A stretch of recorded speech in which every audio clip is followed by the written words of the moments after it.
Good morning, everybody, and welcome. My name is Lorna Matern, and I'm the Executive Director at United Counseling Service. Welcome to our staff, clients, community partners, and board members. And of course, welcome to our legislative panel. Let me start out by introducing them. We have Senators Brian Campion and Dick Sears. Good morning. Go Patriots. Good morning. Bill Botsow. Hello. Tim Corcoran. Morning. Alice Miller, and Mary Morrissey. Good morning, everybody. Welcome. Good morning. Thanks for coming.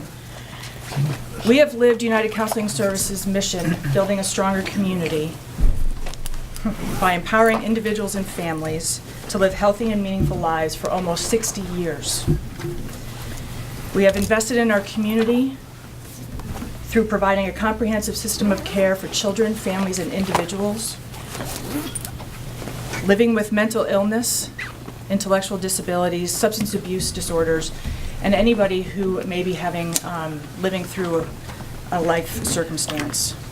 With a combined budget of roughly $21 million in fiscal year 17, we worked with 3,000 individuals and employed 300 staff, more than 300 staff, actually. UCS offers services in 5 major service divisions: outpatient and substance abuse, community rehabilitation and treatment, otherwise known as CRT, developmental disabilities, Head Start, and youth and family services. We provide services in 17 locations throughout Bennington County. Of those 17 locations, 5 require 24/7 staffing. 4 locations are group homes that provide a safe and stable home to individuals with intellectual disabilities or mental illness who are not able to live independently without our support. And the 5th location is Battelle House, which is a hospital diversion program that is also staffed 24/7, and it is designed to help stabilize any person in the community experiencing a mental health crisis. It's important to note that you don't have to be a client of UCS to have access to Battelle. If there's anybody in the community who needs a stabilization, a place for them to be safe, you can access Battelle. We provide substance abuse services, such as our medication-assisted treatment program, which is in its 3rd year and provides buprenorphine medication in combination with intensive behavioral health services to individuals recovering from opioid addiction. The services are provided through collaborative effort with the Blueprint. And in fact, many programs that we provide here at UCS are done in collaboration with community partners. So that we have clinicians placed in 9 schools throughout Bennington County, providing counseling services to students, consultation and education to teachers, and homeschool coordination and working with families. We have clinicians placed in 16 primary care offices across the county, providing immediate access to mental health care. Our I-Plan program collaborates with corrections in order to provide support and services to those transitioning back from jail or prison and being able to be successful in the community, to reduce recidivism and increase their success. Our supported employment program that we have within 3 divisions helps people get and maintain jobs, and our family outreach program provides trauma-informed care to children and families. As you can see, we provide thousands of hours of clinical and case management services, consultation and psychiatry throughout Bennington County. I could go on all day. We are very proud of the work that we do here at UCS. And I've mentioned a few services that you may have been aware of. I want to make sure that I spend some time talking about some new initiatives that occurred this year and introducing you to a few staff and clients as well.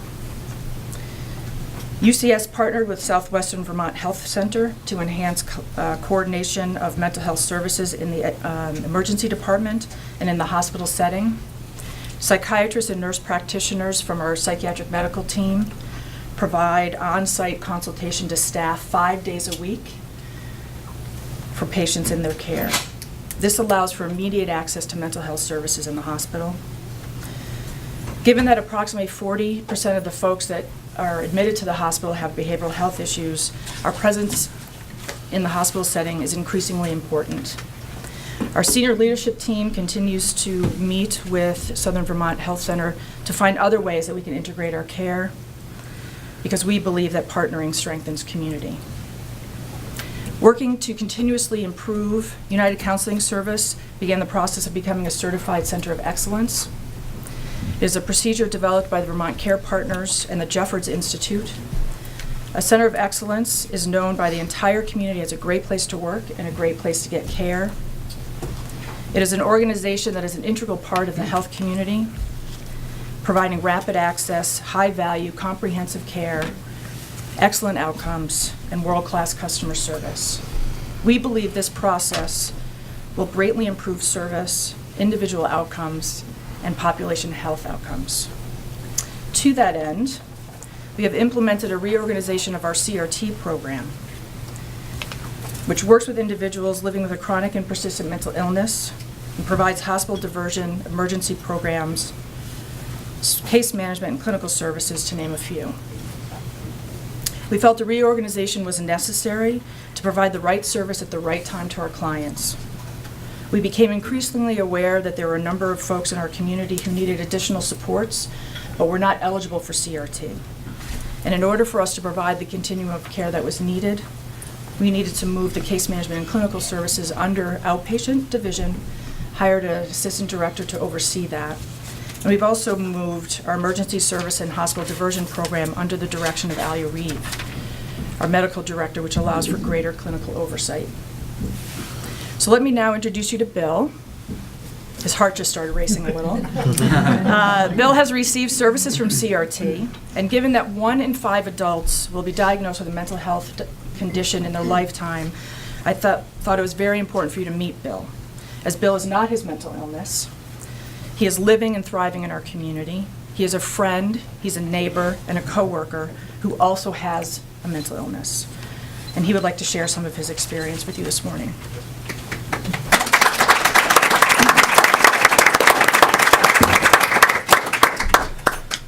I'd like to thank everybody for being here. Like I've told everybody, right, every time I tell my story and stuff, I'm not better than anybody. We all live the same life one way or the other. I'm going to sum up my whole life real quick, just to give you a base of where I'm at today. I feel I need to do that. For one, I came with I grew up in a very emotional and physical home situation. Was physically abused, locked in our basement there, throughout my life, which brought me up to my teens. Lost my father when I was 17, took his life in front of me, blew his head off. So I lived with that for years. Mom kicked me out shortly after that, so I went to the next thing. I learned survival from my upbringing. One of the things my father did teach me was survival and stuff. So I went to the woods, where that was home for me. Lived in a cave for about a year. And through all that, somewhere in the process, UCS got involved over that time, took me out of there. They actually had a place, it was a Mountain House at the time. And somehow I got hooked up with them.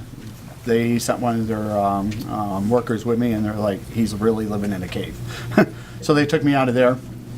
At that point, my process started to proceed, and things started to work. Landed in incarceration because I wasn't making the right decisions. I didn't know really what I was doing. At that point, I just didn't even know I existed. I was just like going through the motions.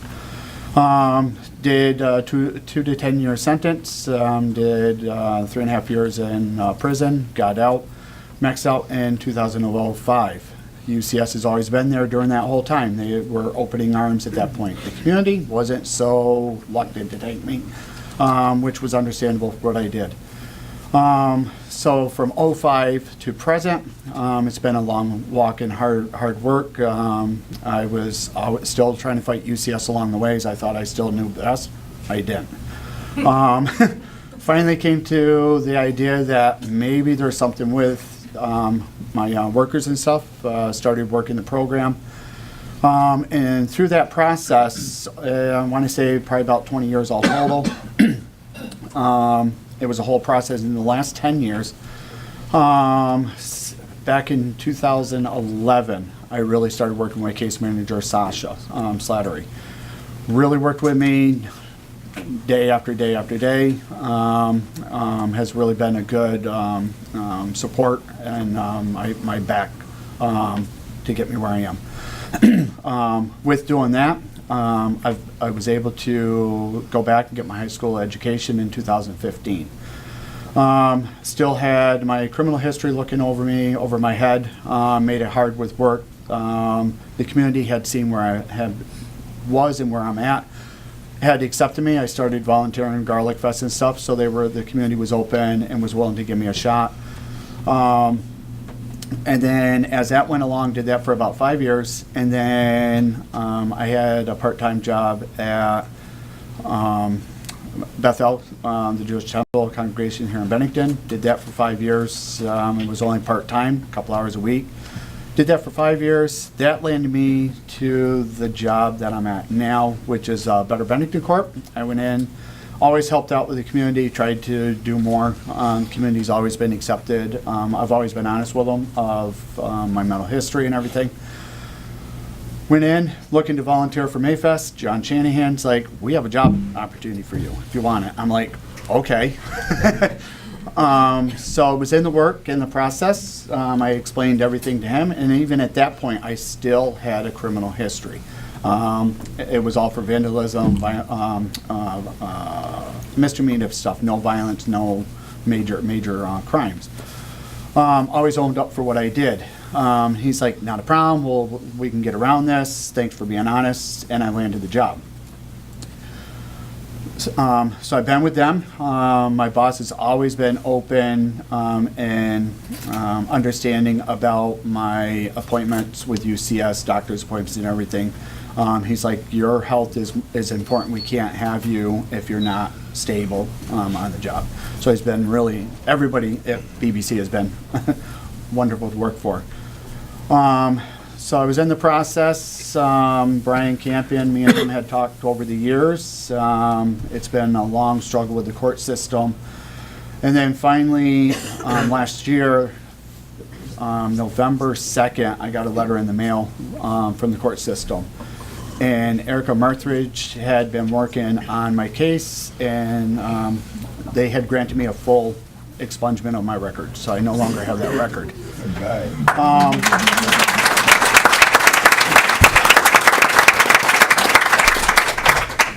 The reason that happened was the community had actually seen everything I've been doing in the community. BBC had backed me as well.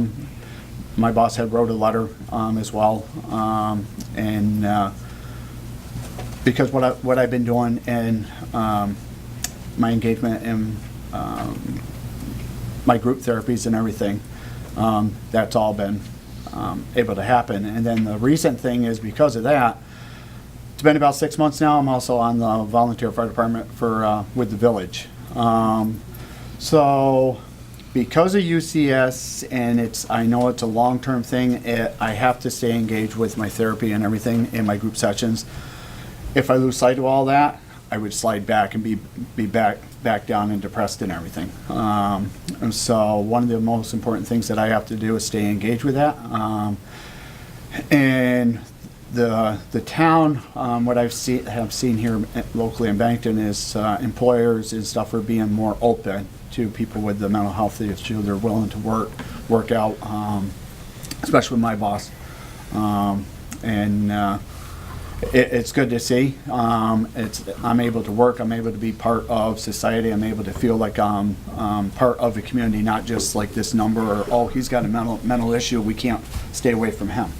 I don't see that, and I see more as the outreach is happening, more and more employers are opening up to hiring people with mental health and trying to work with them. So I think with that, that's about sums up everything really quick.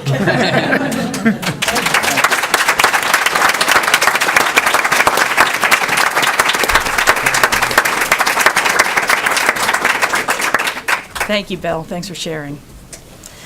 As a designated agency, we are responsible to provide community outreach, training, and education. And I'm excited to share with you that we have created UCS Presents, which is a series of films, music, and discussion offered to the community. The purpose behind UCS Presents is to provide greater outreach, increased awareness of who we are and what we have to offer, decrease stigma, and simply create a space for open dialogue with our community.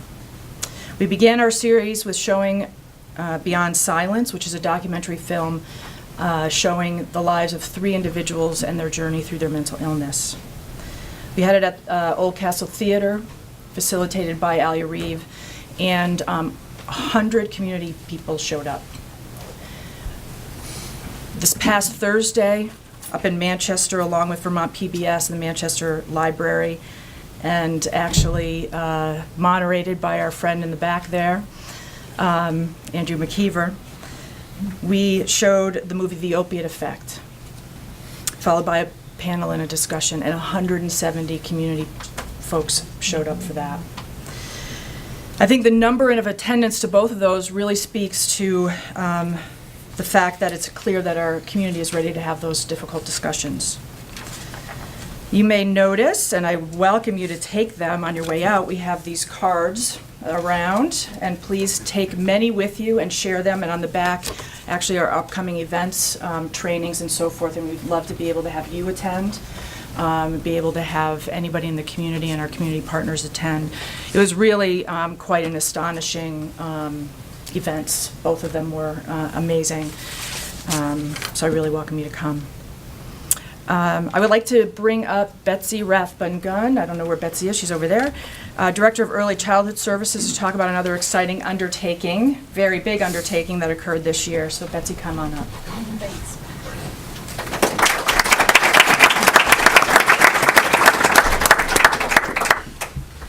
Good morning, everybody. Good morning. Can you hear me okay?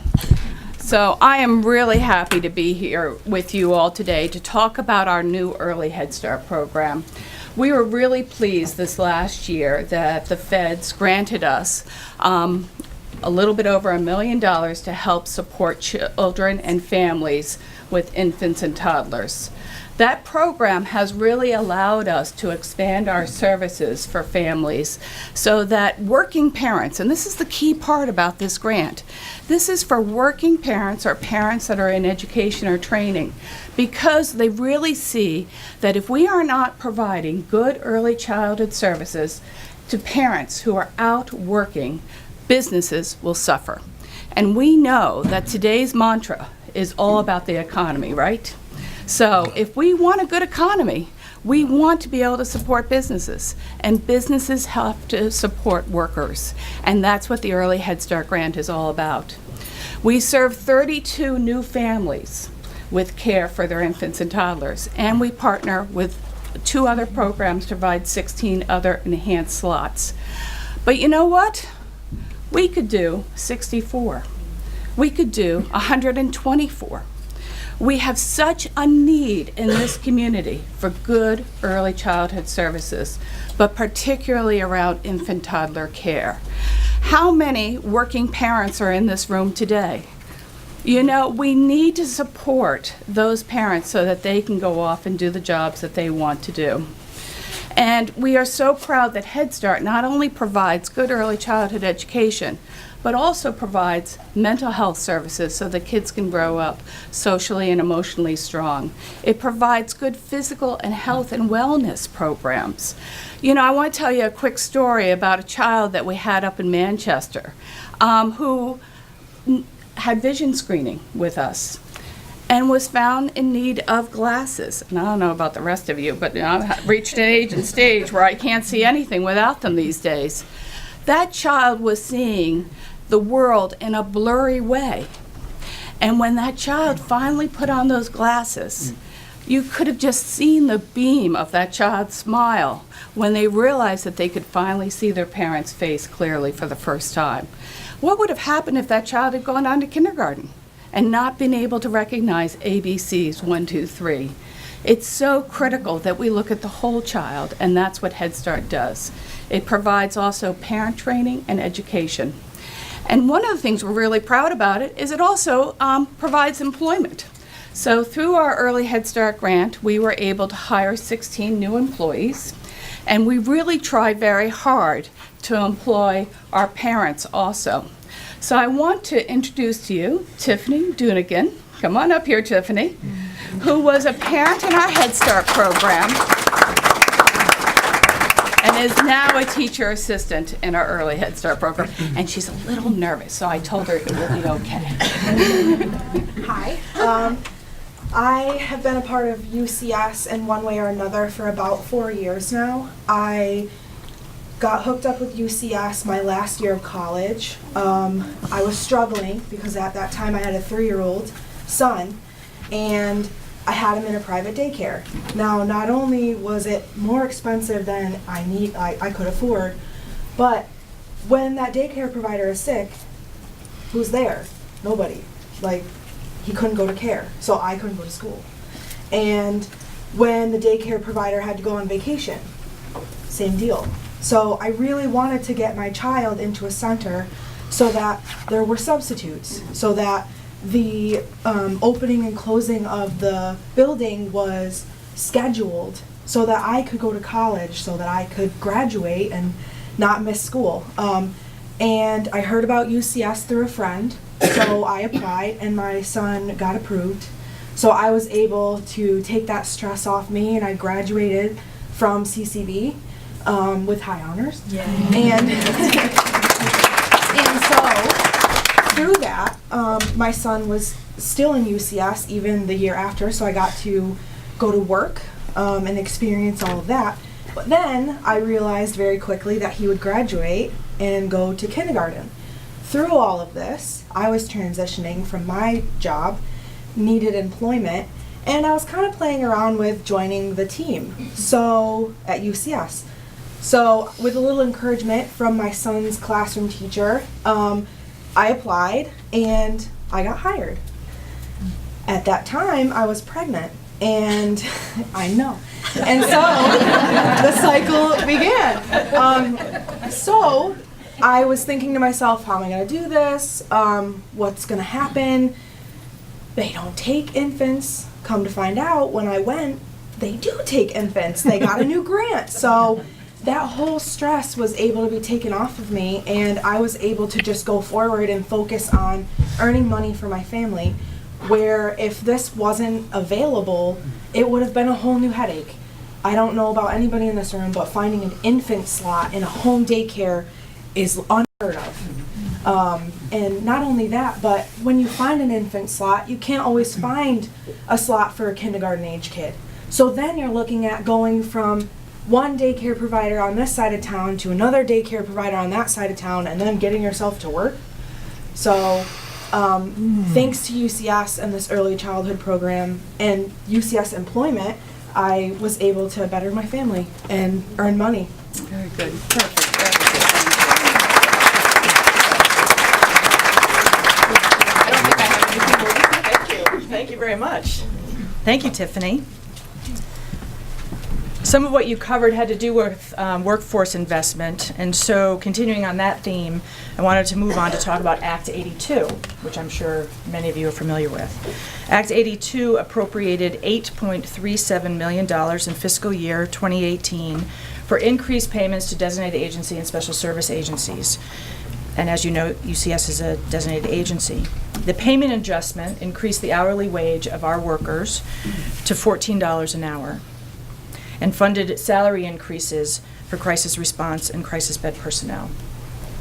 I've asked Leslie Addison, Director of Human Resources, to talk to you today about the impact of Act 82, what the impact has had on our clients, our staff, and UCS as a whole. Leslie?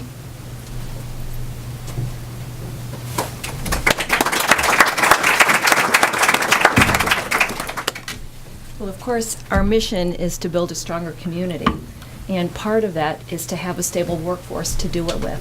So I first want to just thank you for investing in the economic wellness of our employees. Act 82 really has made a difference. Our starting range had been $10.82. And last year we raised our minimum starting rate to $14 an hour. Just to give you some statistics, we had 128 employees who were impacted by this change. The average increase in the Act 82 group was 13.5% of a wage increase. We had to look at compression as a result, because when we have a workforce that's being raised to a certain level, there's people who have different years of service, jobs that require higher levels of competencies, and people who have different degrees. So we looked within the Act 82 group, as well as within 5 and 10% of $14 an hour, and added some compression adjustments. What we're seeing as a difference has actually been a little bit startling and impressive for us, because we were hoping that with this investment we would stabilize our workforce, and we are seeing a difference. Our turnover rate last fiscal year was 21.5%. Looking at the first 6 months of this fiscal year, it's decreased to 17.4%. Huge decrease, and we're thrilled with that. We've also seen an improvement in our retention of staff within their first 2 years of service, which was our biggest kind of turnover group, a decrease in that group as well. Our recruitment for our entry-level positions has become easier. We're seeing an increase in our applicant pool. It's known in the community, we're hearing, that our minimum starting rate is $14 an hour. People are reapplying who had been with us before. People want to return. We're hearing friends of friends want to apply because our minimum starting rate has improved.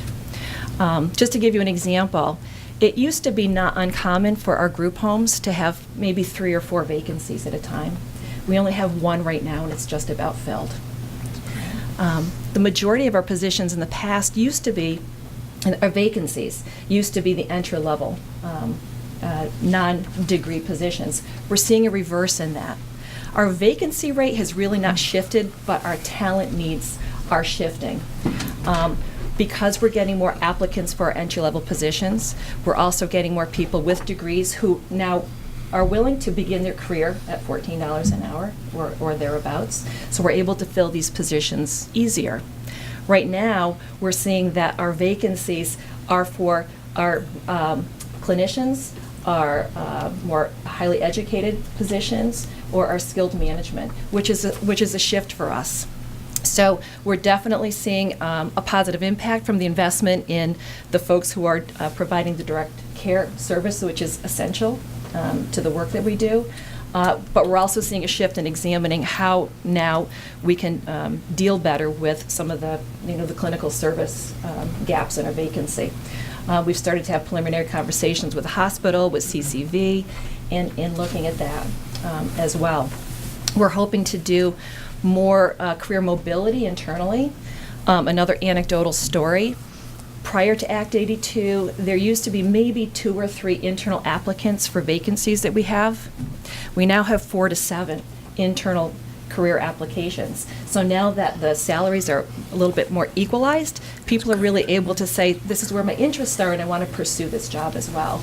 So the more that we can build our staff from within, link with local, the local colleges and educational center. We're talking with the hospital about how we can share training opportunities. We're hoping to continue to promote our competencies within. We have to continue to look at the impact of compression, and I think that that's something that the Vermont Council has gathered information on. We're also still competing with some wage differentials between our positions and state employees, which is a variable, but we're thrilled with where this is beginning, and we're thrilled to see the impact, and thank you for your support in that. Thank you.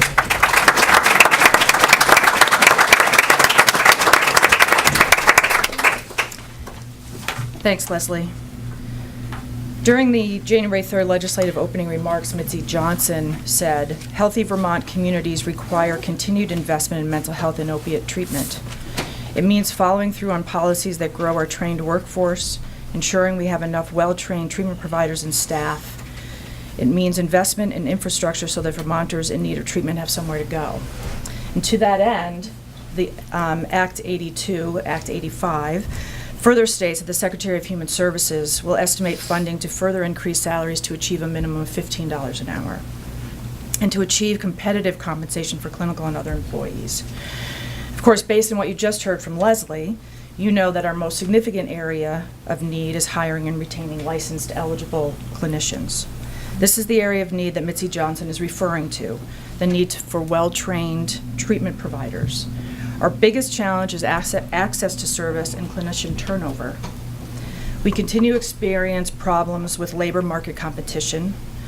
Leslie also referred to that. In comparison to state employees with similar credentials and responsibilities, we found that licensed clinicians earned salaries $18,000 less than state employees for similar equivalent work and length of employment.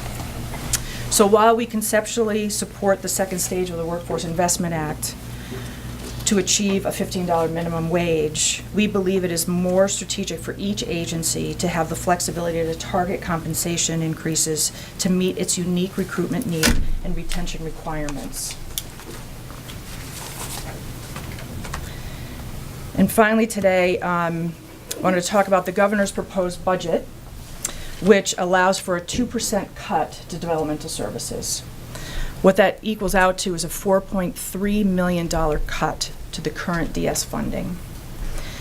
Worth noting, the workforce investment to DS through the Act 82 was $3.8 million.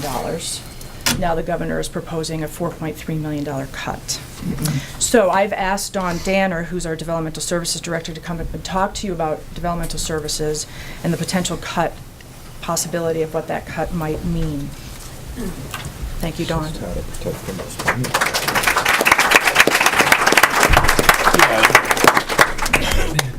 So good morning.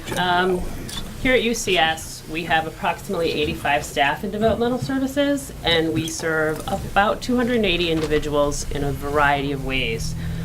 Everything from home and community-based waiver services, targeted case management, bridge case management, flexible family funding, family-managed respite, and choices for care. The work we do every day is very important, and it shows. In our last client satisfaction survey, 92% of our clients said that our services have improved their quality of life. Each year, our number of people working in paid competitive employment is increasing. We have currently 14 people who have been at the same job for over 5 years, and 12 people who have been at the same job for over 10 years. We also have 5 people currently enrolled in college through the College Steps program with Southern Vermont College. These milestones could not be achieved if it wasn't for the dedicated staff who empower our clients every day to achieve the highest quality of life. Our involvement in our community is also increasing. Individuals who attend our community supports program choose from a whole variety of activities, including Zumba, tennis, yoga, theater, bowling, adaptive sports, and they're even working with personal trainers down at the gym. Over 20% of individuals in DS at UCS are volunteering in their community, and this number is on the rise every year. We have 3 group homes that offer loving, caring environments where people with disabilities are treated with dignity and respect, and they are pursuing personal dreams. And no matter where they live, clients in developmental services are being supported to achieve person-centered goals. We have a person who is elderly, but staff are helping her to research her family history because that's her goal, her dream.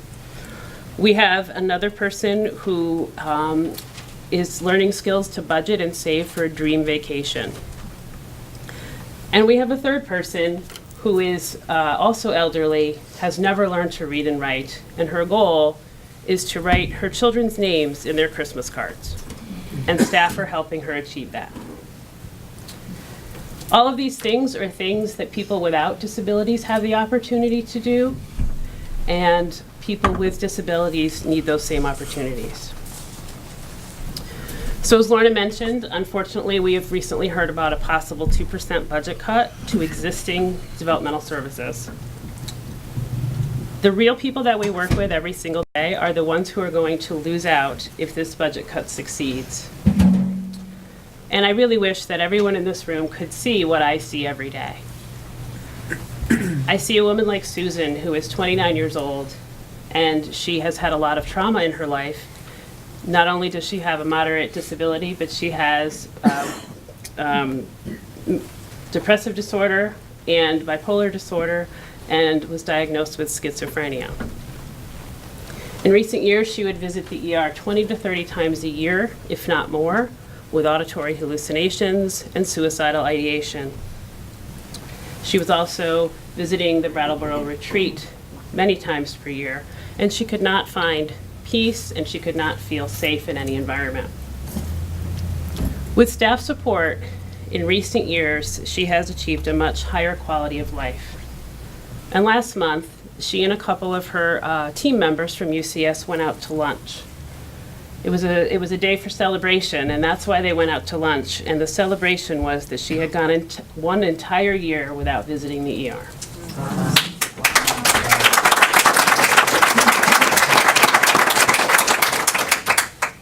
If we cut services to DS, people like Susan would end up in a psychiatric hospital rather than a home where she receives love, support, and is learning skills to be a confident, successful member of the community.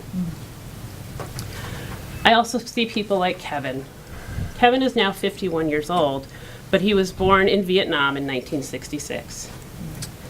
At 5 years of age, he was found to have brain damage and scarring to his head, most likely caused by the continuous hitting of a blunt instrument, probably the butt of a rifle, on his head.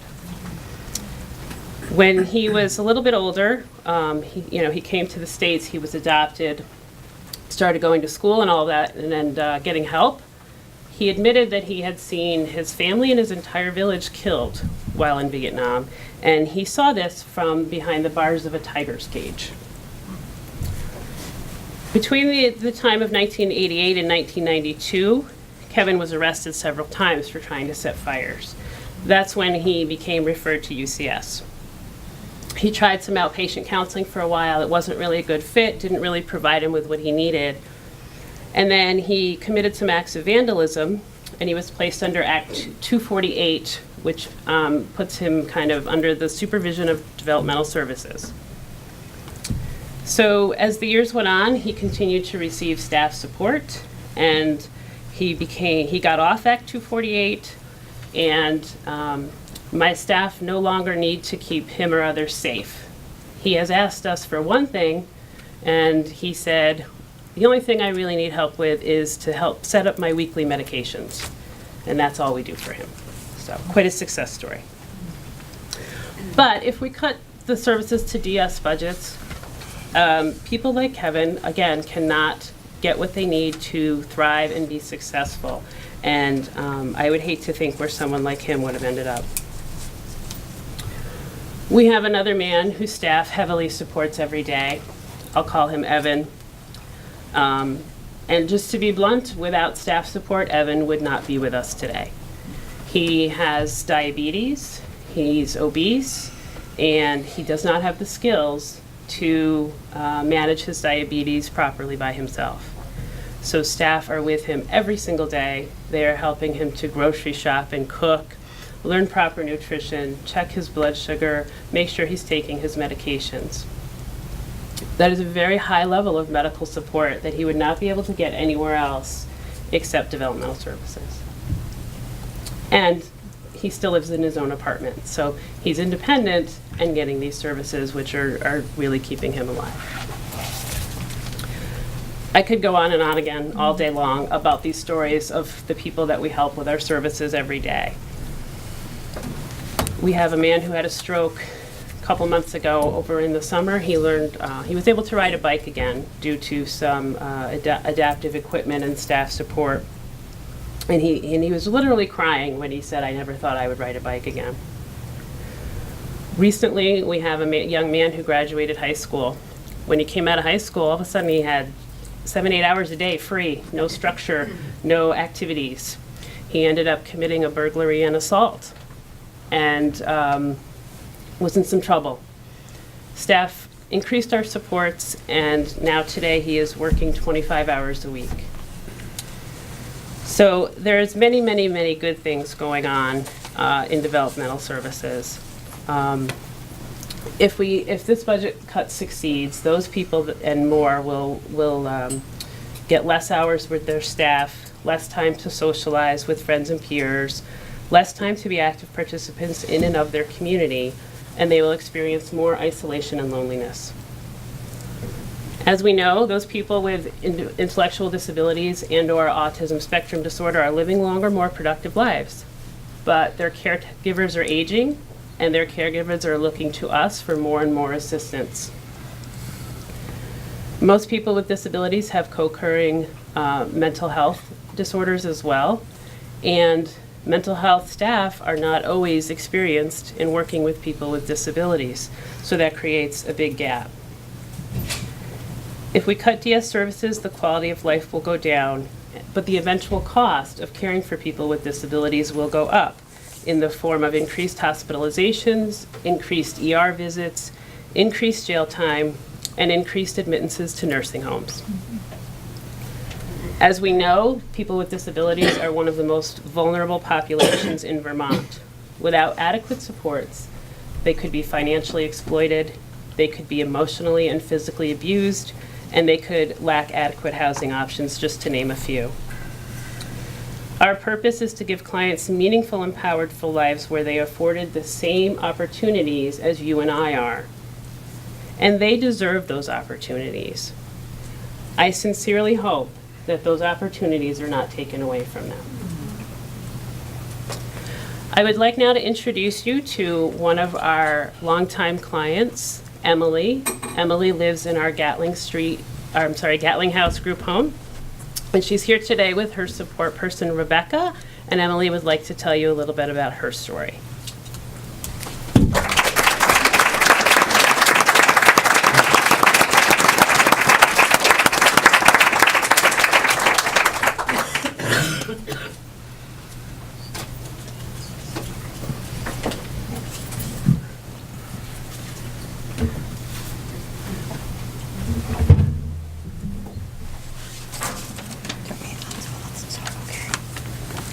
This is Emily.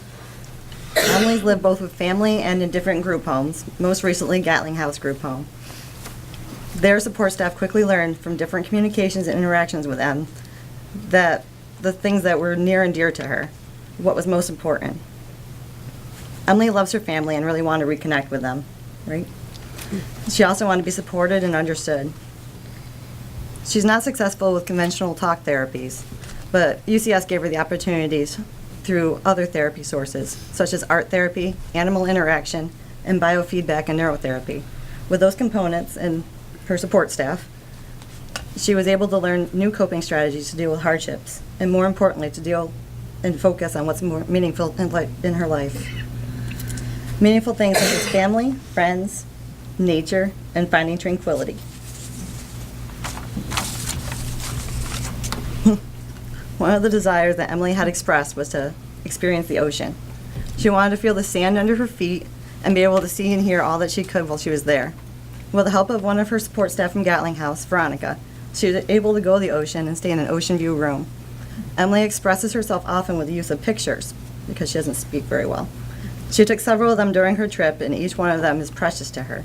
From praying on the beach to a simple coffee and donut on the balcony of the hotel, she documented her joy of the trip.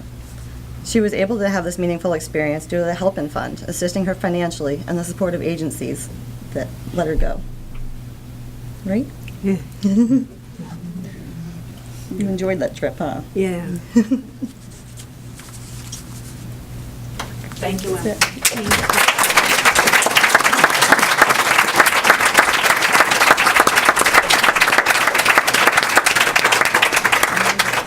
Thank you, Dawn and Rebecca and Emily. I know one of the things that I heard that Emily had refers to as the big lake. All right? Folks like Emily are among some of the most vulnerable among us. And continued care, of course, as you know, is essential. So thank you, everybody, for being here this morning and listening. I'd like to now open it up to our legislators to be able to say a few words if you'd like, to be able to talk about what it is that you're working on. Tell us how wonderful we are. And then, of course, to open it up to any questions, comments about our services, or any questions that you have for the legislators. So, Brian, would you like to jump in? Yeah. Thank you all, and I also just want to thank you for that format. I think in the past we've come and we've started to talk about our work, and it's always, you seem to be shifting and telling us some of what you're up to as well as your needs, and I think that's a great format. So I'm Brian Campion, and I serve on the Finance Committee as well as Natural Resources and Energy. I think just a couple of responses to what was said. I'll let Senator Sears talk specifically about the budget he's on, appropriations. But I do want to say a couple things are at play here, which I think we all realize, and I certainly, as a member of the Finance Committee, we're dealing with it. One is what's happening at the federal level. Our attorneys and our economic support staff in the legislature and all of us are still grappling to understand what recent actions at the federal level and how they are impacting our state. And that is a serious issue and one that we're going to continue to grapple with. We also do have a governor, and this is just, again, my own personal feeling, that is saying no new taxes and no new fees. And to me, that's not necessarily the way to go at this point. I think I do personally worry that what we are doing when we are making certain cuts is we're putting off problems that need to be addressed now and making those problems oftentimes worse. So as a member of the Finance Committee, we are responsible for taxation as well as fees, whether they need to be increased or decreased on a range of things. And again, it is my personal feeling that we need to be very cautious, and I have great trust in the Appropriations Committee in the Senate and my colleagues on Finance, that we have to be careful not to do things that, again, could harm us long term. We don't want to be building debt through bonding that has to be paid off later by another governor. We also don't want to be setting up agencies and individuals and all of their support, like all of you today, for dealing with more serious problems down the road. So those are just a couple of responses to what was said. I think as a member of the Natural Resource and Energy Committee, of course, we're going to be continuing our work on PFOA and working hard to remediate the situations that are happening here in Bennington. I think folks are pretty well versed as to where we're at with that. Probably about half of the community that has been impacted is in the process of getting hooked up to municipal water, but we are still in negotiations. The governor's office and the attorney general's office is still working to with Saint-Gobain to get those other folks up in the Apple Hill region of our community hooked up. And this is going to be an ongoing battle, it sounds like, but hopefully something will happen sooner rather than later. I'd say two other big themes that are in the State House right now that we're all going to be working on. One is a priority, certainly by the President of the Pro Tem of the Senate, to increase the minimum wage. You talked about, Lorna, a little bit about what Act 82 did, and there is a push to get the minimum wage up to about $15 an hour. Of course, there's a lot between now saying that and when we end the session. I'm sure we'll be looking at a range of possibilities, whether we get there and how long the legislature agrees to roll something like that out. It will be part of, again, a lot of negotiations. We also, you have to remember, right now in the current setting in the legislature, we have a governor that if he were to veto something, the Senate is constructed, for the most part, could likely override a veto, I think it's safe to say. I don't know if that the House could on some of these issues. So it is an interesting environment, again, depending on the issue and depending on whether or not the votes are there to actually override the governor's veto on different things. I'm trying to think if there was anything else. I think that's it. Just some general responses, and I know my colleagues will also have things to say. So thank you. Thank you all. Thank you, Brian. Thank you all for being here, and I don't know, only Brian's is working, I guess. But, As it should be. right, but I would just want to say a few words. As chair of the Senate Judiciary Committee for a couple of decades now, I think mental health, particularly, and the way Vermont deals with it, particularly since the floods that ended up closing the state hospital, are one of the most needed changes that have to take place this year. There's no higher priority to me than solving this crisis, and I'm talking about all stages of the system, from the state hospital itself down here to the local level. I was pleased to see Bill, and actually I introduced the expungement bill that you were able to take advantage of several years ago, and it's kind of nice to see something work. Most of the time, we don't see what we do and spend hours and hours just going over what crimes should be included, what crimes shouldn't, what did we miss. So it's nice to see something work, and my thanks to you for sharing that with us. On the appropriations side, it's always a struggle. And when healthcare is rising by 8 to 12%, Tom, you can correct me on the exact number, but when healthcare is rising at that rate, and you have a budget that's going to totally increase by 2.4% from the governor, and whether or not that's what we end up with, who knows, it's easy to see why there's cuts somewhere. Now, do I want to cut developmental disabilities funding? Of course not. Do I want to cut anything? Of course not. But those are the choices that we're stuck with. And then we have the so-called $30 million Trump bump that may come, but when your economist tells you something squishy, you don't really want to count on it and then create another deficit. So Brian mentioned Washington, and I think that's apt, because we have no idea what's going to happen. And when 63% of your general fund human services budget relies on Washington, obviously, we could be in real trouble here in Vermont.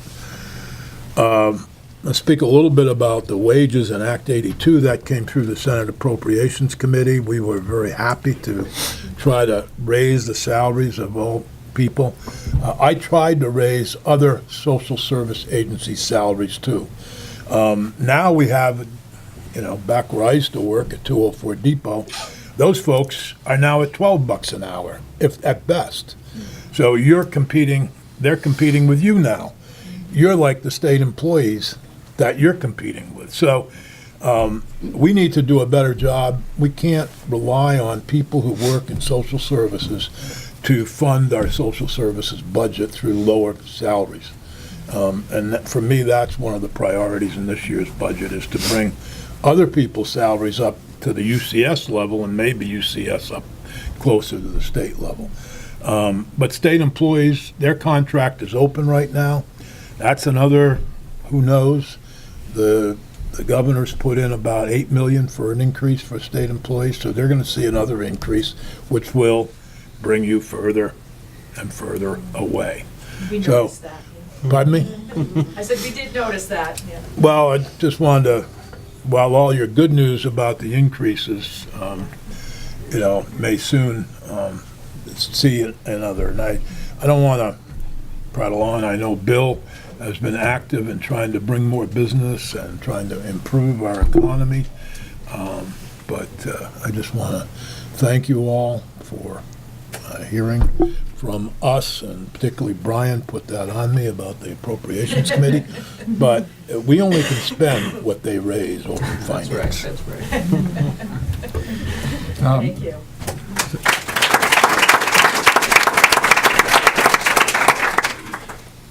Well, thanks for your last line there. Is that I'm Bill Botso, and for, I guess it's about 6 years, I've been chairing 7 years the House Commerce and Economic Development Committee. And, I am of the opinion is that a good social safety net is a large contributor to a good economy. And I do watch for where it's being eroded, and there's a variety of ways, so I appreciate your comment on that. I also, there was a lot to listen to early on. I think each of us pulled threads out of it, but I'm very pleased to see the comments about early childhood education, because I think that is going to build the population of the future so that we can be competitive and do well as helping families who are here now manage their workday, be productive, build the kind of life that they want. It's incredibly important. Often I drive over here, I'm saying, here I am in Commerce and Economic Development, I'm going to UCS, what am I going to talk about, what's the connection or so, but I do see it. I think it was really interesting for me to hear the piece about the impact of going to $14 on the population that you serve, and that how that's made an improvement. And I think you're very wise to keep looking at compression and what happens with that, and we have to too in our State House. But you've put out there some really strong arguments about when you do this, that people's wages go up. And I don't think anybody in the State House thinks that you're going to come out in May and right at $15 an hour, immediately. It is over time, and how do you do it, and how do you design it something that works well. So those pieces are important. The budget questions that I think both Dick and Brian raised, they go across the board. As the budget came out last week, and the general impression has been from the people I talked to in the House is that the specifics to know how does the rhetorical idea match what the policy and the resources for that policy will actually be. It's going to show up in economic development, and talking about Washington, we know that dollars are going to flow differently. And when those dollars flow differently, we still have a lot of requests coming in for more tax incentives and tax cuts for businesses. And maybe I shouldn't say this, but there was an interesting comment earlier about that seemed to imply that we all exist for business. I still sort of hang with the life, liberty, and pursuit of happiness crowd, so that's why I exist. So that's important. I think we also need, whoever our leaders are, is to make sure that we hold them accountable to what they say. And I think protecting the most vulnerable is a very strong statement that has been out there for a while, and we need to make sure that we actually do that. So that's important to me. There's, you'll read right now everywhere about how the economy's great all over the world, all the economies are going, and I think in Vermont, I think this is generally true, but I don't think it filters down to the people who, certainly not all the people who send us to Montpelier to watch out for their interests. So I think that, sits in our hearts, and we all have different ways of how to get there, and we'll do that. Where I am in my committee now is we're going to be moving into the workforce area, we're going to be moving into the economic development area, reviewing ideas from legislators and others. There's a lot of them. There'll be a lot of work to do in very short time to get work over to the other side. There's some very interesting notions out there that have to do with how Vermont can position itself well in emerging areas such as financial technologies, et cetera. It gets complicated. I won't talk about that. But I will just mention is that after a lot of work, our committee passed a bill Friday that somebody mentioned robocalls earlier. Maybe it was a conversation, but in those robocalls, that's because somebody has a list and you're on the list, and often they think it's a vulnerable population, and we need to find out about this area, because those lists are your personal information that's being bought and sold by data brokers. And we're taking an approach to find out who they are and to make sure that they have adequate security controls, that you know how to interact with them, because the data broker it's not Google and those people. Yes, they buy and sell information, but you have a direct relationship with them. It's the people that you don't have a direct relationship with that we want to make sure are there, because I think many of your clients and even you are pretty vulnerable. I'll just tell one short story because it affects. I got a call one day and listened to it, and it was a nice local number, 447, and somebody wanted to call me up and sell me a lifeline. So I said, that's surprising. I don't think that business is in town. So I called the local number, and guess what? It went to the private number of an individual at the hospital. And so I called them up, and I said, hey, did you know this is going on? They wanted to know all about it, and they said, yeah. They'd gotten 2 or 3 or 4 calls like this, and that one elderly lady had actually bit and had bought this, and that then the hospital had to spend 2, 3, 4, long time, lot of effort in straightening it out and getting all of that charge removed. That's a waste of money. That's healthcare dollars. So, you know, we do have to be, as we go forward, and we're all for the business, and we're all for economy and people being productive in jobs, we do have to watch the other side where folks are trying to take advantage of other people. I think we need to be much more along the line of being there for each other. And being there for each other requires really good transportation. So over to you, Tim. All right. Thank you. Nice move.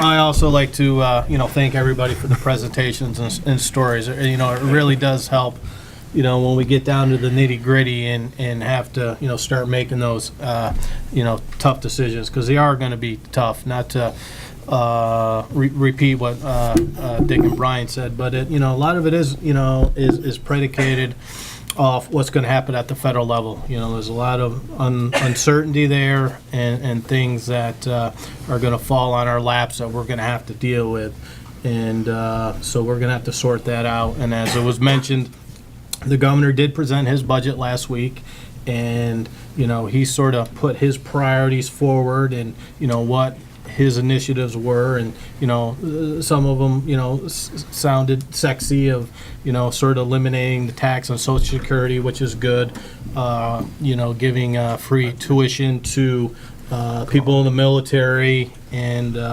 eliminating the tax on their pensions. Those are all great things, but at the end of the day, when you're not increasing any taxes or fee, something has to give. And as you heard, things are starting to trickle out, and you're starting to see the effects of that. So, I don't envy Dick by any means of making those decisions, because at the end of the day, you're gonna upset somebody. But again, it's very informative to have these images and stories in our head. So when we do make those decisions, we realize the full extent and consequences of those actions. So that's great. But with that, I serve on the transportation committee. So our biggest thing that would relate to UCS is public transit, and we want to make sure that the local providers are fully funded, and they have the buses necessary to provide the trips to patients to attend their appointments and whatnot. So we intend to do that. There was recently a Volkswagen settlement there. There was a lawsuit in the state of Vermont received, I don't know, was in the millions, $18 million, and a discussion of how to spend that money. And I think part of the conversation now is trying to get some electric buses. I don't know where they're going to go, but hopefully some of those can trickle down maybe to our level down here to help out with the public transit issue. So that's one thing that we'll be working on in the State House. And other just broad issues outside of transportation that is going to be coming to the head is obviously the $15 an hour. That's going to be a big topic. And most recently, this past week, the how to fund the education fund. Recently, the proposal is to do it off your income tax. So it's going to be a major shift to how we do it now. So, those are, probably the biggest issues. And then the third one in my mind would be how do we fund clean water? And Brian mentioned on this earlier there. That's there's discussions out there to put a $50 per parcel fee on your property taxes for that. And that's to clean up the waterways of Vermont, i.e. Lake Champlain.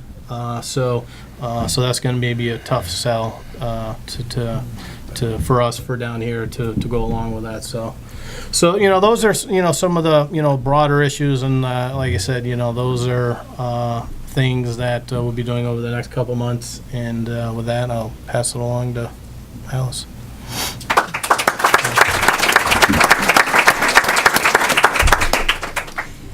This is the best presentation of all the times I've been here that I've listened to so far. This was just wonderful presentation.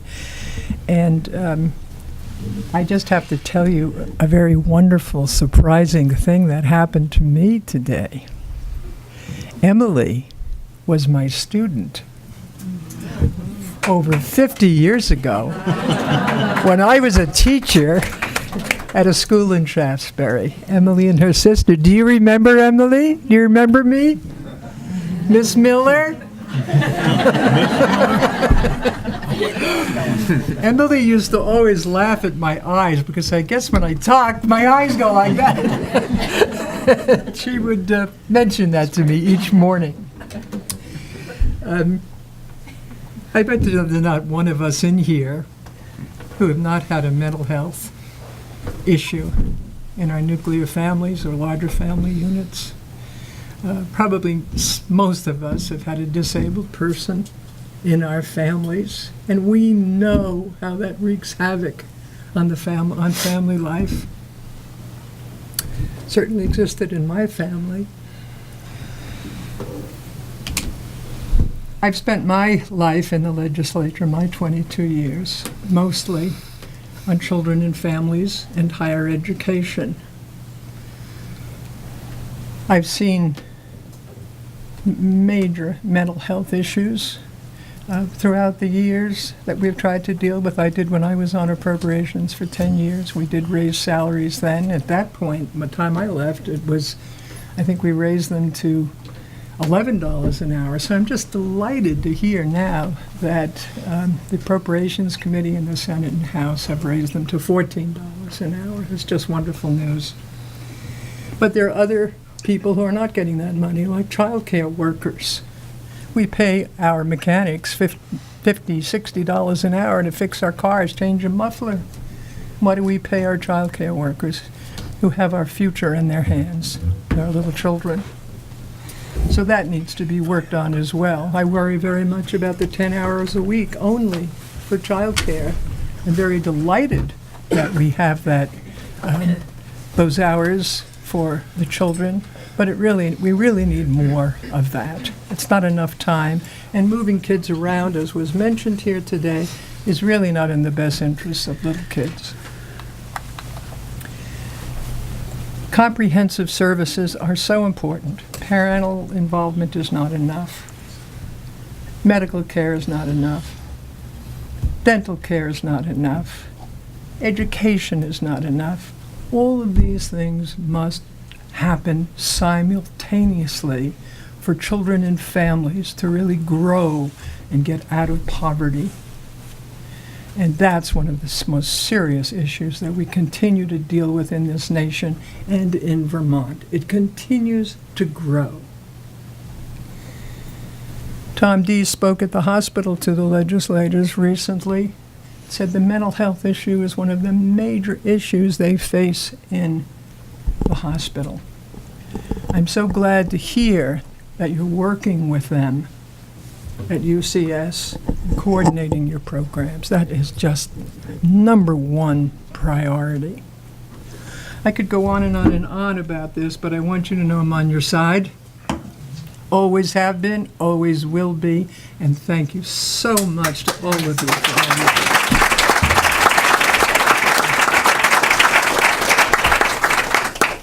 do. Good morning, and thank you for all that you do for not only your co-workers, but the people you serve in this community. You make a true difference, and it's evident by the further stories we heard this morning. For those of you who may not know me, I'm Mary Morrissey, and I serve on the Institutions and Corrections Committee. I was a little surprised that Dick didn't talk about the proposal that is before our committee right now which is a 10-year plan to get to possibly having a 900-bed correctional center with the component of a mental health unit, forensic, a child, kind of a Woodside type version, and of delivering services to people. Our committees are very, I think, very challenged at this point to really find what direction we need to be going.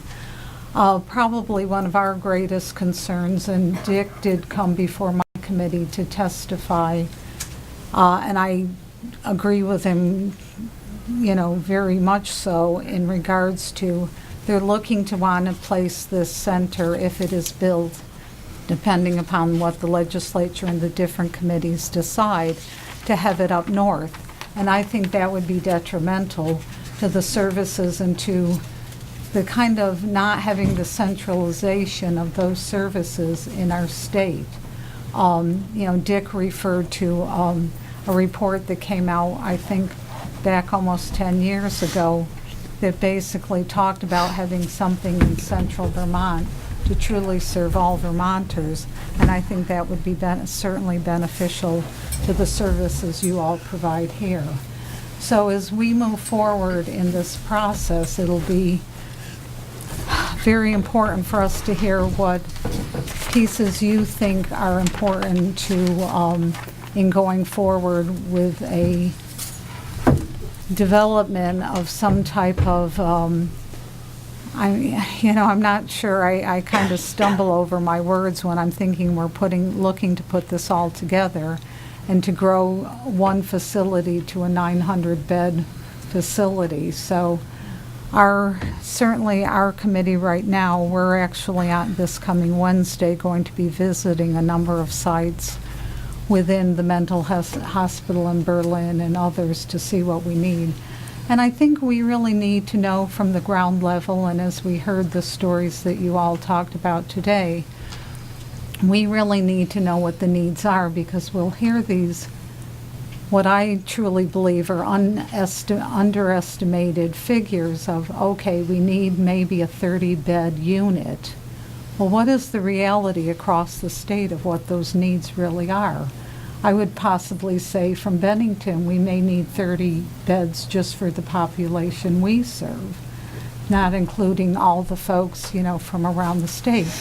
So if we are doing seriously this 10-year plan, we truly need to know what it's going to look like, how we're going to do it, and how it's going to serve all Vermonters, not just more the northern section, and make it very, very challenging for the folks here, whether you're visiting someone in corrections who then has to have a 2.5 to 3 hour trip to, you know, northern Vermont, or if you're going to be getting services and people need the support from their counselors or seeing their family. We need to get this whole concept really looked at reality if we're really serious about building it and building it for the needs of our state. So that will be an interesting, and I don't say interesting because that kind of sounds like an off-the-cuff statement. It'll be a very interesting and hard discussion going forward because everyone has so many different ideas. But I would love to hear further from all of you as to what you truly believe the needs are that will help to serve our community. You know, as the others have said, and I don't want to certainly repeat, the challenges also are very much dealing with what the unknowns of the federal government at this time and what those impacts are going to be. And so I could probably speak for all of us. Our hearts are a little bit in our throat as we're trying to make these decisions without knowing what the real reality of those possible cuts or impacts are going to be. So we will try to do our very best, to make you folks whole, understanding the complexities and truly the trickle-down effects that happen to all of you when we look to, which I don't agree with the governor, looking to take a 2.5%, decrease to developmental services, because just as was pointed out, that ends up being a higher cost to everything on the other end of it when you're seeing, the more visits to the emergency room and other places. So we truly have to look at all these issues, as I think we all respectfully do, and get there to make the best choices. But from the bottom of my heart, thank you for all that you do in our community. It truly does make a difference.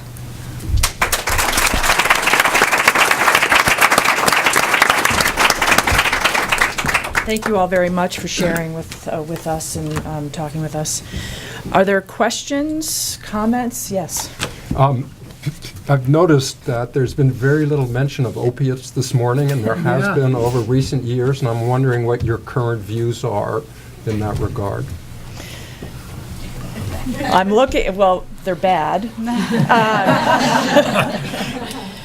Well, we do have our opiate, our IMAP program, and I'm looking over at Paul because he's our substance abuse director here at UCS. So we do provide medically assisted treatment to folks who are recovering from opioid addiction. We have probably about 40 or so folks that are receiving services from us. It's sort of like, how's it going? Is it a critical resource area? Is there next steps that you're thinking about? What do we need to know because it's so important statewide? Well, it is a critical area, and we continue to need more resources. One of the reasons why we are only able to provide services to 40 folks is because we have not enough funding to hire the number of staff that are necessary to be able to increase that to, say, the 100 people who we believe need it. We believe that we also need a methadone clinic in Bennington. Right now, folks are still going to Massachusetts or Brattleboro in order to get treatment. Actually, I was just talking to Beth Sawsville last Thursday, who has a real difficulty in getting folks that she works with methadone because they are not allowed, because of corrections restrictions, to go to Massachusetts. So they continue to have to go to Brattleboro. So it becomes a full-time job to be able to go through recovery if you're not having it in your own community. And so being able to fully recover and getting the treatment that you need, plus being able to get back to work, being able to see your kids, being able to do what we all do on a daily basis. A lot of folks aren't able to do that because they are traveling more than an hour a day, waiting for their treatment, getting it, and coming back. It really literally is a full-time job. And so the necessity to have methadone in this community, so we have a variety of options for folks, is important as well. Paul, did you want to mention anything else? Well, to your point, that the farther north we go with these facilities, the more difficult it is for people to get, or even want to go get help. I mean, I think our hub is a perfect example of that. You didn't know we have a hub in Rutland, and I think we're well under 10 people, maybe 5, that actually access the Rutland Western Recovery Center. Despite it's supposed to help support folks in Bennington, people don't want to drive 100 miles to get their care. So I think, Lorna, you're correct. We don't have the resources. We've asked for the resources. Recently, I've asked, working with Jen Fells and Nissawa from Blueprint Health, and trying to look at how we can get more support at the IMAP program in terms of clinical or behavioral therapy. There's a formula that restricts us from being able to get a full-time person. Depends on how many clients that you can have in the facility. Up to 100 will get you a full-time Blueprint spoke clinician. We don't have that many. It becomes very difficult with fragmented part-time people, trying to hire people at point 1, point 2, point 4, point 6. You can't do it that way. And so we're trying to maybe work through that more recently, how we might be able to move around that obstacle. Go ahead. No, I'm sorry. And I think the thing that we found with the program we have for IMAP, which stands for Intensive Medication Assisted Treatment, is that we have very, very complex clients. Clients who may not have succeeded in another spoke program or a hub program, who may have burned their bridges in several, for whatever reason that might be. And so we have very, very complex clients who, so many that they're struggling in our program. And we're at a point where we can't seem to get the numbers up, despite they're there in the community and need the help. They drop out for various reasons. The more complex clients we have, the more demands actually are on them to do things in the community, to try to get their lives to improve. And adding an intensive program to their life can actually make it even more complicated and more difficult, especially if you don't have transportation and you live 8 miles out of town to get there every day for a daily dose. But I guess I'll refer to Kevin Costner's, if you build it, I think they'll come. Yes, right. So I think if we were to build a facility or get the support we need in that program, I think we will be able to increase the numbers and expand. So just Dick? You may sense a sense of frustration from me because about 7 years ago, I tried to get methadone in Yep. Bennington, Yep. and I was rebuffed by local government, by actually, I believe UCS at the time. But what I think is lacking here is a central place. I know that Hawthorne has 200 some odd slots.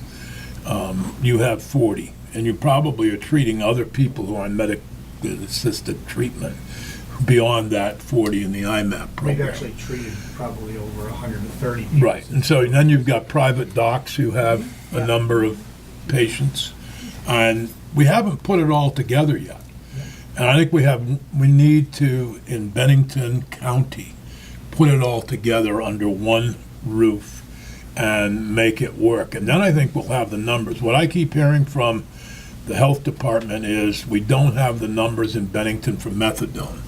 So rather than continuing to worry about it, let's get the numbers together by doing it in a unified manner and show them that we have the numbers for methadone. I think at that point, we as legislators can move forward. But right now, every time we try to move forward, we're told we don't have the numbers that are required by federal law. And that's where the holdup comes. And so that's why we ended up with a contract with North Adams that was supposed to provide transportation. I don't know if that's happening for methadone. Yeah.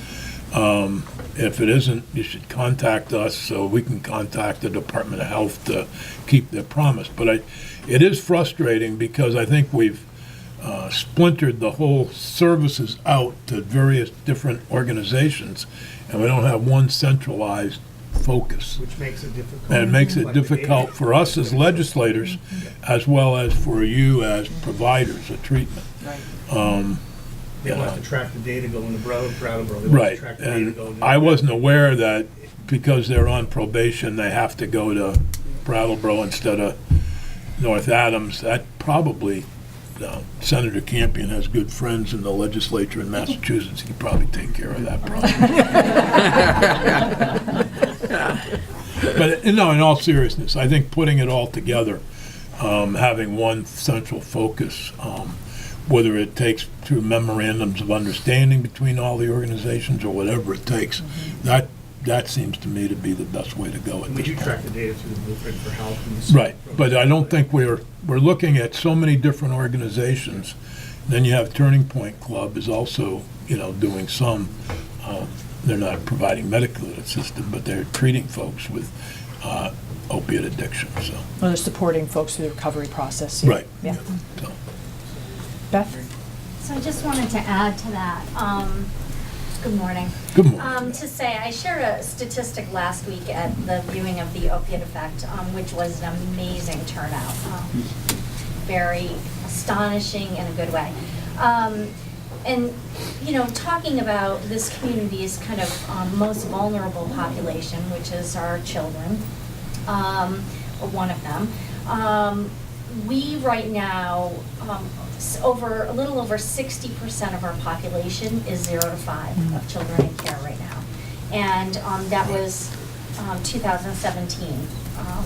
And of that, 50% of those were due to opiates.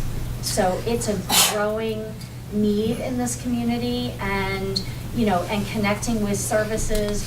We as an agency work closely with UCS around getting our mostly young parents into treatment or reconnecting them to treatment. And it's a challenge, but it is a huge issue for us. And I think to speak to the distance piece, Mary, I think, Dick, I think that that's really valid because we experience that a lot of times with getting children and their families. In terms of that connection, what we know is that for people to have long-term success, they need to have connections. So, having them displaced even for a short period of time is difficult at best. Having moms placed at London, Burlington, or incarcerated, 3 hours away, and then figuring out how to have children visit their parents. It's taxing on the family, it's taxing on the person, it's particularly taxing on your children. So I think that that's a really valid, and I appreciate the consideration about Southern programming. And I think it's also particularly true about the hub issue with transportation and visitation and all of that. So the more we can have here, the better for our community and our children. That will truly be my focus, to have it more centralized. If I might just add, Beth, that, your point about the young people under 0 to 5, that's statewide as well. There's no, at one point last year, Franklin County had more kids 0 to 5 in custody at DCF than Chittenden County because of the opiate crisis. And it's so acute statewide, nationally. But it's even putting a strain on our court system, as you know. We're trying to deal as best we can with it, but Well, I don't really care as much about the state. I understand. I understand that, but You go, girl. I thank you for that comment. Tom? I just wanted to do a shout out to UCS for what they've done in the last year with the healthcare system, especially Dr. Reed and her team, where we added the psychiatric provider team coming to the hospital every day. Actually, it's just a 7-day-week coverage. We just did our numbers again to look at it, and now we're up to about 50% of our inpatients have a behavioral health and mental health issues. So having their team come in has been transformational in terms of the changes of what it's doing for our healthcare system. I again will say, I think our future of our organizations has to come closer and closer together, because the healthcare system is certainly far from just medical now. And the need for us to work.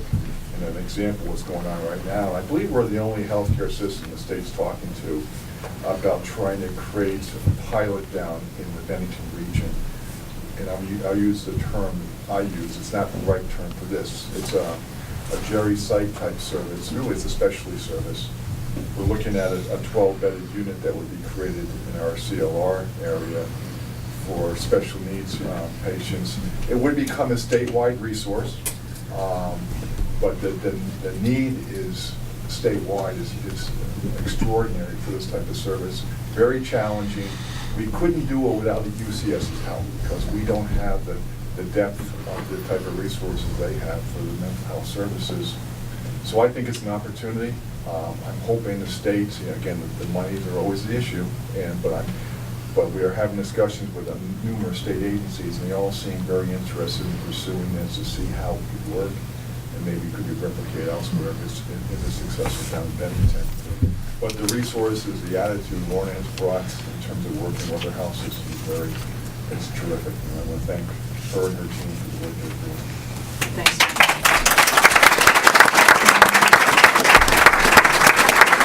Yes, Mary. I just wanted to comment that I appreciate the fact that those initiatives have come to come together. The hospital with United Counseling, I remember a couple of years ago speaking at one of the hospital legislative meetings when I said there is the backlog in your emergency room with folks with mental health issues, sometimes being there 4, 5, 6, longer days, just kind of on hold. That is also one of the components we're looking at as far as we talk about this model going forward as to where we're going to help lower the complexities and the challenges for local communities. So that's on our plate as well, to really try to help in that process as well. So I'm very appreciative of United Counseling and the hospital closely working together. And I think folks, whether they're kids or adults, do end up being in the ED for quite a long period of Right. time if they need hospitalization. Right, and we've talked about that at great length as Yeah. to how we can hopefully help, provide some kind of service that will, alleviate that. And Tom referred to looking at a collaboration around CLR and providing some mental health support and collaborating around kind of a Jerry Psych or an atypical behavioral unit. We have had some folks, I was just talking to a colleague up north who had 2 people who were in a hospital setting, one for more than 600 days. Yeah. And another for about 400 days because there was not a place that would take them because of their developmental disability, along with some potentially, dementia and some behavioral issues. And so there are no places in the state that will take people who are dealing with issues like that. And so it's much needed, and the state is very much interested in having that happen. So it's an exciting opportunity here. Other comments, questions? I have one other question, probably for our folks that deal with opiate. It came out last week, and I really haven't had the time to research what they're discussing, but I believe in House Judiciary they were talking something about, and I don't necessarily want to use the word decriminalizing, but something to do with heroin, and that concerned me greatly, being that I'm not sure that we want to lessen any type of involvement with heroin, but I will further look, and you may also want to keep that on your radar screen as well. I think there's some talk about safe sites where people can actually. That was in my committee. Yeah, but this was definitely different. I know the safe site they were talking about, but this was almost, they didn't quite use the word decriminalization of heroin, but it was almost on that, and which concerned me greatly for all of you who provide those services. Representative Morris is on the House Judiciary Committee. She may be familiar with that, but I know there's been an effort in House Judiciary to re-look at all criminal possession laws of various drugs, and what levels are felony, what levels are misdemeanor. And I don't know, there probably are some that are talking about decriminalizing possessions of certain drugs. I don't know. But I do know that effort, I've talked with the chair of the House Judiciary Committee about that. We have actually taken up the safe injection sites, and we're not moving forward this year. My particular preference is that we look at everything in a total, not look at things in a vacuum, but what will these efforts do to reduce demand? Mm-hmm. I'm fearful that some efforts that have been proposed might increase demand. Yes, Bill. Maybe the time's late, but I'm just very curious if in your planning and your thinking is that, mental health is such a broad and pervasive difficulty, let's call it there. And as our demographic moves forward, how mental health expresses itself in an older population if we're thinking ahead and planning. And I don't mean just dementia, I don't mean Alzheimer's. There are people who may now be in, who have enough supports, who as they get older will need different supports or different placements. And that seems to be coming at us, and I'm wondering if it's on UCS's radar screen or the communities. We actually have an elder care service through our outpatient program that provides counseling and support services to folks who are in their own home or in nursing home, to provide counseling and support services. We know that there's a growing population of elderly that also have substance abuse issues. And so we've been talking about how best to be able to provide for elders as they age who have substance abuse issues, because I believe Medicaid or Medicare, you can have bill for, they don't provide the coverage for substance abuse services for the elders. So that's an issue that we've been grappling with and trying to figure out how we can move forward with that, letting that sink in.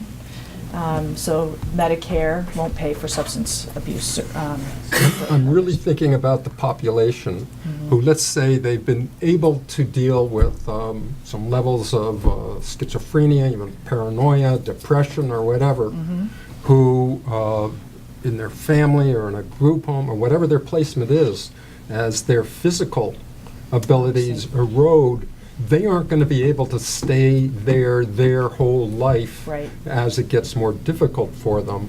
And I think that population is likely to grow, and I'm just putting it out there that we should be aware and thinking about that. Yes, absolutely. That's all.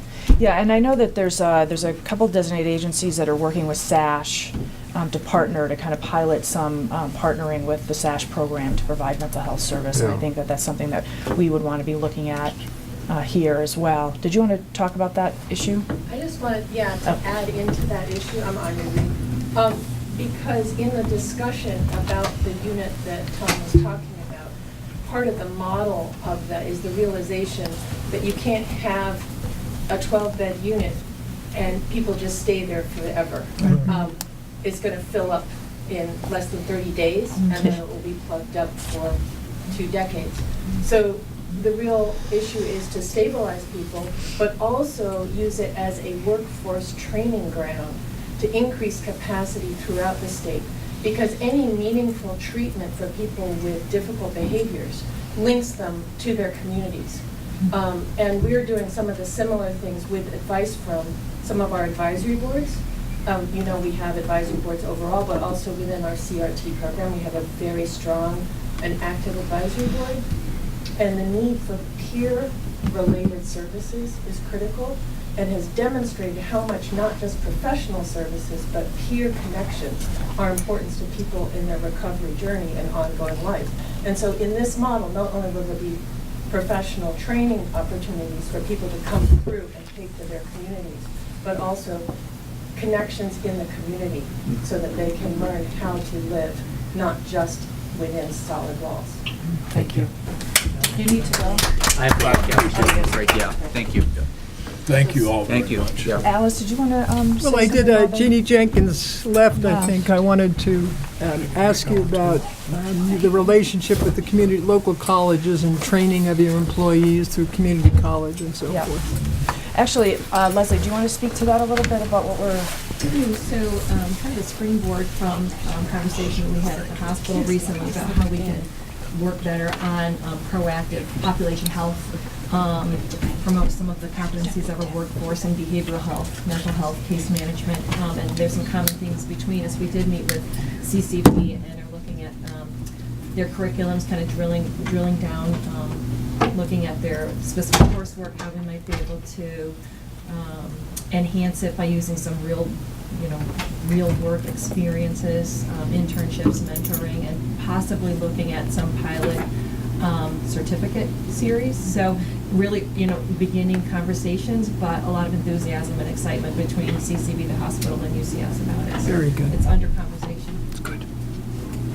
To comment, though, even further, we're also looking at a component with whatever this facility may look like if we go forward, to have a transitional component to it for folks to be getting kind of a resource with certificates and that coming out of even a corrections situation or anything else. So we are looking at those components as well, because we can all do better as people are transitioning out with a firmer foundation under them.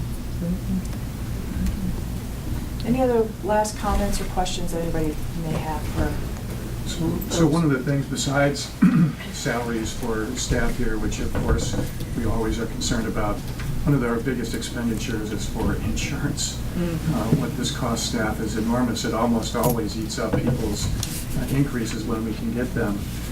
I have somebody that I supervise who came to us from the Department of Education, and what she was paying for insurance through the schools and what she's paying for insurance here is like astronomically different. She is just aghast on this. If there's some way that you can connect us with other parts of the state or these other organizations where we can get some kind of break, on the cost of insurance, this is just an enormous task. Lorna, the other part I would probably kind of piggybacking onto that is I would like to hear from all of you as an association or a agency as to the plan going forward with the all-payer model, because I haven't seen the final draft of what they're looking at, but my concern is that a certain amount of money will go towards each patient, and as we all know, or each person you're dealing with, what I'm a little fearful with that model is that not all folks will fit into a certain amount of money. There are more needs for some people and some not.